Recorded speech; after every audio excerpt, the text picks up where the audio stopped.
Hi, it's Leon Schreiber here, the Minister of Home Affairs, coming to you from inside one of the 210 mobile units we use across the country to deliver services. Today we are here in Cape Town, where we are starting with a week-long outreach program. Last month we were in the Northern Cape, this month we are in the Western Cape, next month we will be in the Free State. So what you see here for the next week is technology that will serve our people out in areas throughout the Cape Metro. But the great thing is, this week we are not doing it alone, because you can see that the setup you have in there, we will be replicating in 14 different mobile offices that will be rendering services, and we are doing so in partnership with our great partners from the city of Cape Town. So I have to really thank all of the people involved here who have made this possible. It's really a historic collaboration for us to make sure that, first of all, our officials who will be going out with these trucks are kept safe by the City of Cape Town Law Enforcement and SAPS, that we have the venues we need to render these services across the city. This is an example of what we can do when we work together, and most importantly, when we in Team Home Affairs, as well as our partners, prioritize the needs of the people above everything else. Because by the end of this week, we will have served thousands of people in some of our least advantaged communities across the Cape Metro. That is how we're going to empower people, is by working together, leveraging our strengths to deliver for all South Africans. How's that? Yeah. No, we're going to do it. Yes. No backlogs by Christmas, eh? Christmas will be better. Thank you for your work. I'm well and good.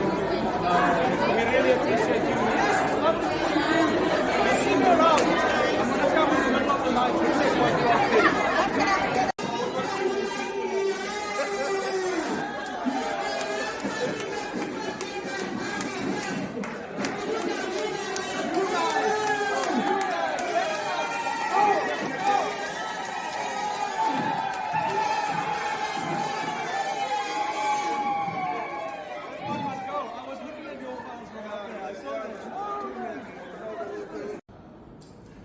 Hey everyone, it's Mayor Jordan Hill-Lewis, and I'm here at the Home Affairs offices with our new Minister of Home Affairs, Dr. Leon Schreiber. I've got a quick update for the residents of Kensington, Factoryton, Maitland, as well as the residents living around Paint City in Bellville.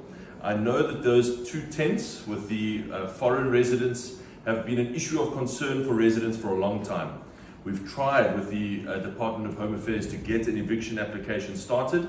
But very good news, with Dr. Schreiber's help, Minister Schreiber's help, we are pressing ahead with real energy now. We've got an agreement. We are going to go and file that eviction application and finally resolve those issues. Thank you very much, Doctor. Great, thank you very much, Mr. Mayor. So today we've agreed that we will jointly be tackling this problem, which has been a real issue in these communities for a while now. And we will be working together to make sure that we've got the necessary legal papers to make sure that we can file and really push this application to make sure that we can restore order in these communities, and really also send a message that the time of not abiding by the rule of law, not abiding by bylaws or the Department of Home Affairs regulations is over. We are bringing that rule of law back. We are re-establishing that in our communities.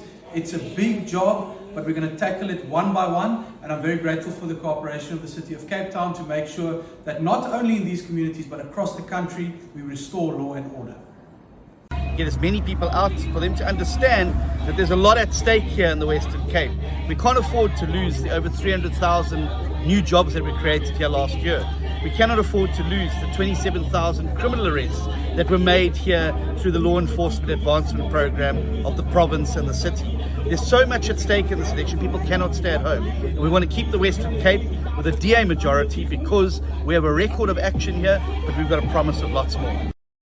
So the first question was about Ronaldo Gous, and I've got to be careful what I say because he's currently facing a disciplinary process, and this is being broadcast everywhere, so I don't want to preempt the process. But the facts that are common cause are this. Ronaldo, who described himself as an angry young man in the early 2000s, went like many other young men and millennials and wanted to make a name and a presence on social media. Started his own YouTube channel and used the strategies of a guy called Howard Stern as a kind of shock jock to get clicks and views and wanted to say outrageous things. And he was very angered at, if you look at that whole video, at the kill the Boer, kill the farmer stuff, and he said, basically he wanted to start that video in a very shocking way by getting everyone to say, my God, how can you say that? And then say, well, that's exactly what's being said the other way around. So it was a technique that he was using. That's what his argument is, and that's what his argument has been publicly, so I don't have to, I'm not saying anything that isn't said.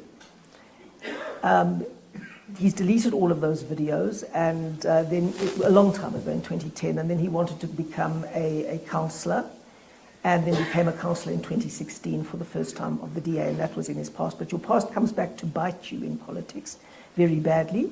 And as we know in politics, what happens is that people take a soundbite and they don't look at the specific context. We all know that.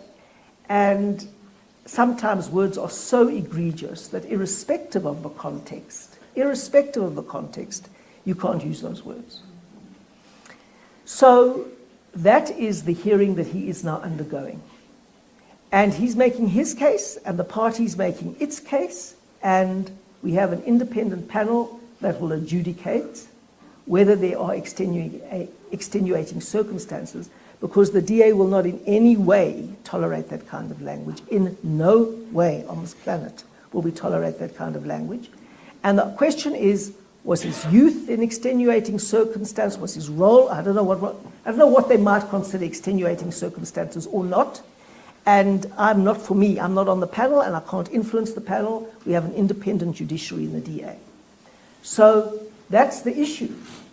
And we all have to wait. Now, he's been suspended from the DA, but he has not been suspended from Parliament because he was elected to Parliament.